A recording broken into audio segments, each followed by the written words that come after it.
Bonjour mon oncle, Bonjour, donc on est là pour un témoignage, absolument. c'est ta première vidéo Oui, et je crois que tu as beaucoup de choses à nous raconter. beaucoup de choses et que j'espère importantes parce qu'elles sont importantes pour moi. D'accord.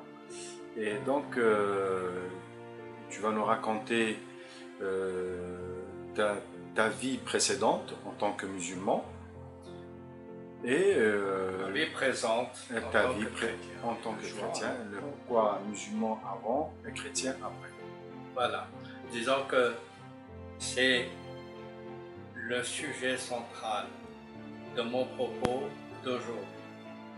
Mais en fait, cette première vidéo n'est qu'un avant-goût de ce qui viendra par la suite, car j'ai décidé désormais, et c'est un désir que je formule, de partager ce que je considère comme étant la plus importante expérience de vie d'un homme ou d'une femme, le choix et la foi. Lorsqu'on se trouve à la croisée des chemins dans notre vécu, le mieux ce serait bien sûr en tant qu'adulte, donc qui peut décider, qui peut raisonner et qui peut faire son choix en toute liberté. Un choix s'impose entre deux chemins différents. Deux chemins différents. Le chemin que nous avons suivi pendant un certain temps et le chemin qui se présente devant nous. Avant le choix que j'ai fait de devenir chrétien, j'ai vécu une vie de religieux musulman, c'est-à-dire un musulman pratiquant qui aimait sa religion, qui aimait son Dieu, qui aimait son prophète. Mais ça n'a commencé sérieusement qu'au moment où j'étais à l'université dans les premières années et où j'ai fréquenté les frères musulmans. C'est grâce donc aux frères musulmans que tout ce que je connais, que je pourrais dire de l'islam, du Coran et de la parole du prophète, c'est grâce à eux que je l'ai appris. Travaillant, j'étais enseignant, je continuais à fréquenter la mosquée et même de temps en temps j'essayais de faire des prêches, des cours, comme on dit en arabe, c'est-à-dire des exposés. Voilà, et puis dans les années 90, il y avait eu un changement dans le monde politique de notre pays. Les Algériens pouvaient choisir leur parti politique ou créer leur parti politique et militer. Et donc, il y a eu un grand parti qui est né. Bien sûr, il est né grâce à certains dissidents du premier parti qu'il y a eu après l'indépendance, c'est-à-dire des militants du FLN qui sont sortis des rangs du FLN pour créer ce parti qu'on appelle le FIS, le Front Islamique du Salut. Et comme j'ai eu donc cette formation d'islamiste grâce aux frères musulmans, j'ai été l'un de ceux qui ont milité dans notre région dans ce parti, alors que notre région est réputée être, comment dire, acquise totalement, ou presque, à deux grands partis démocrates, le RCD et le FFS. Ou je dirais plutôt le FFS qui est plus ancien, et le RCD qui a été créé par. Donc, j'ai milité au sein de ce parti, le FIS, qui proposait l'islam comme la solution à tous les problèmes de l'Algérie. Et nous avions comme slogan ou comme mot d'ordre en tant que musulmans proposant l'islam, donc l'implantation ou la création d'un gouvernement qui appliquerait la charia, nous avons comme mot d'ordre une parole du Coran qui disait, je dis en arabe, « In tansurullah yansurkum » si vous proclamez la victoire d'Allah, Allah vous donnera la victoire. Il y avait un autre slogan qui disait que pour nous, le plus important, c'est ce que dit Allah, c'est ce que dit le prophète. Qala Allah, qala Muhammad. Et nous étions fiers, bien sûr, de militer pour une bonne cause. Et à chaque fois que nous allions, que nous nous rassemblions dans des rassemblements, des sit-ins, des marches, c'était ces mots d'ordre que nous scandions. Et puis il y a eu les élections. Les premières élections, c'était des élections de mairie, des élections cantonales qu'on dirait ici, et nous avons raflé la très grande majorité. Et je veux dire raflé, c'est-à-dire au niveau national. Mais une petite parenthèse,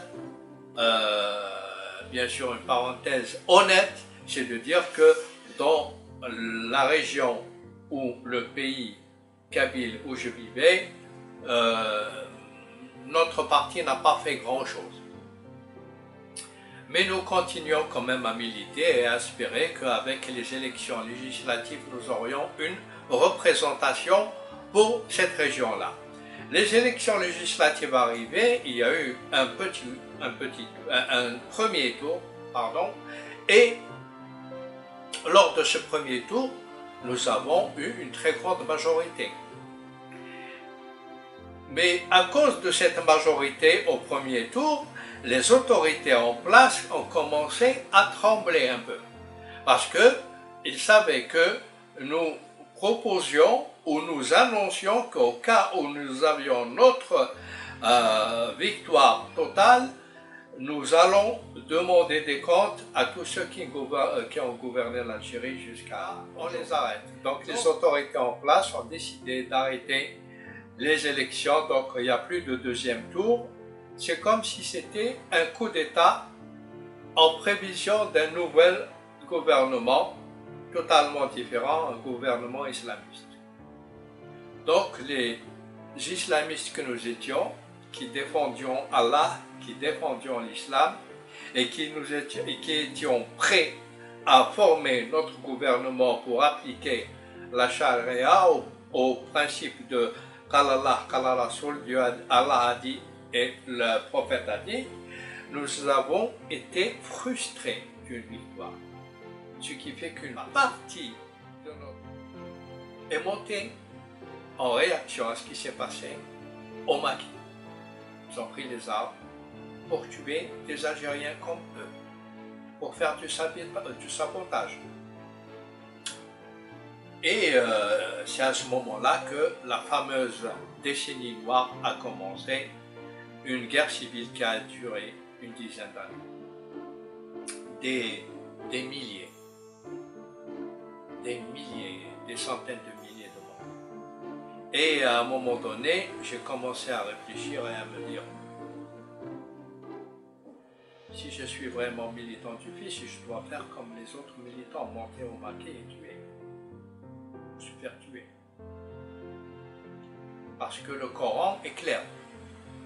Le Coran, il dit dans un verset,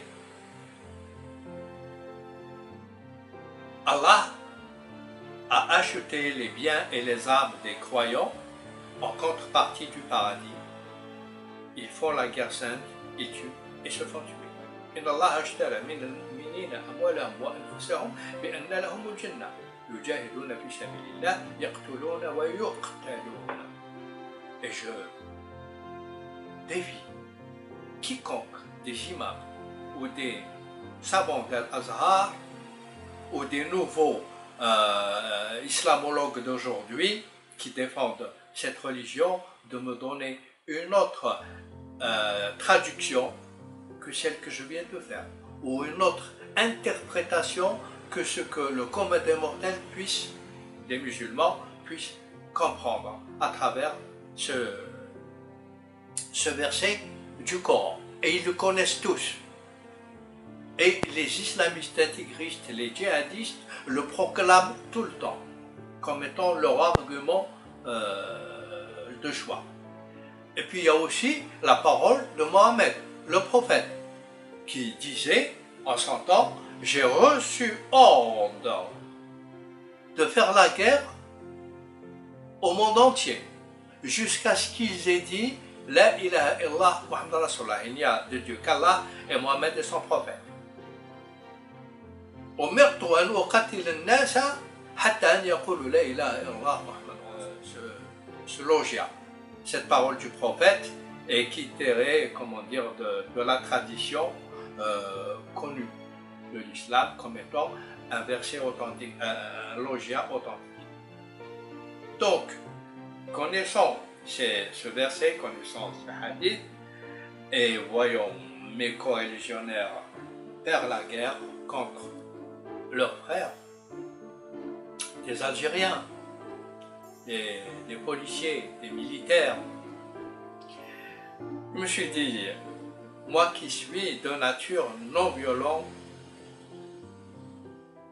est-ce que je dois obéir à Allah pour faire comme les autres militants du Fils, ceux du GIA, ou bien dois-je arrêter la pratique de ma religion et quitter le groupe et ne plus prendre contact? C'est le second choix que j'ai fait.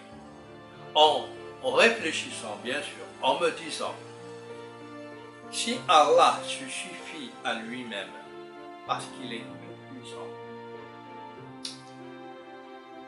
pourquoi a-t-il laissé les décideurs, les militaires au pouvoir, les gouvernants au pouvoir, d'arrêter le processus électoral afin qu'il nous prive de notre victoire électorale? Il aurait pu les empêcher de faire ça. Si Allah est tout puissant, si Allah est vraiment grand,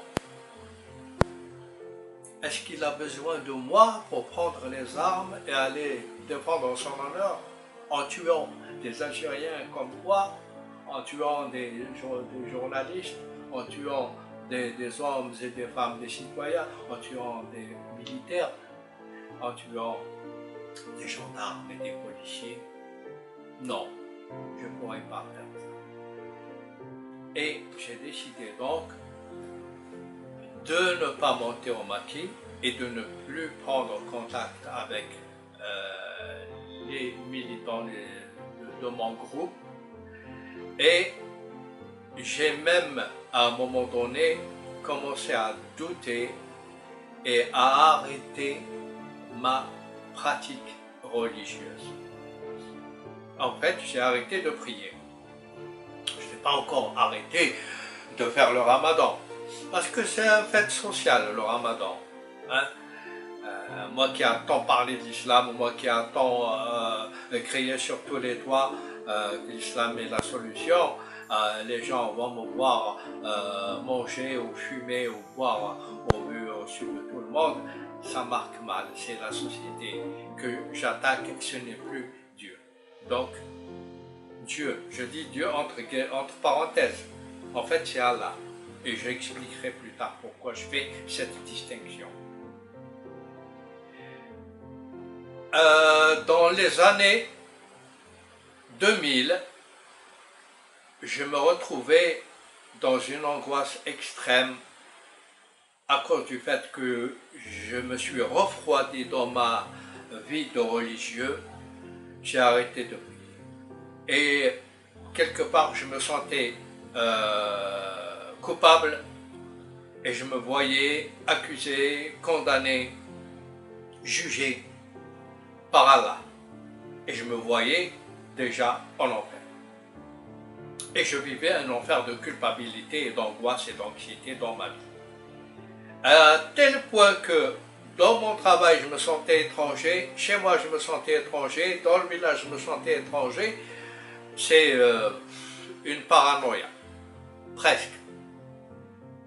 Et puis un jour, je me suis dit, étranger pour étranger, mieux vaut aller ailleurs pour être vraiment étranger. Et j'ai décidé de venir en France.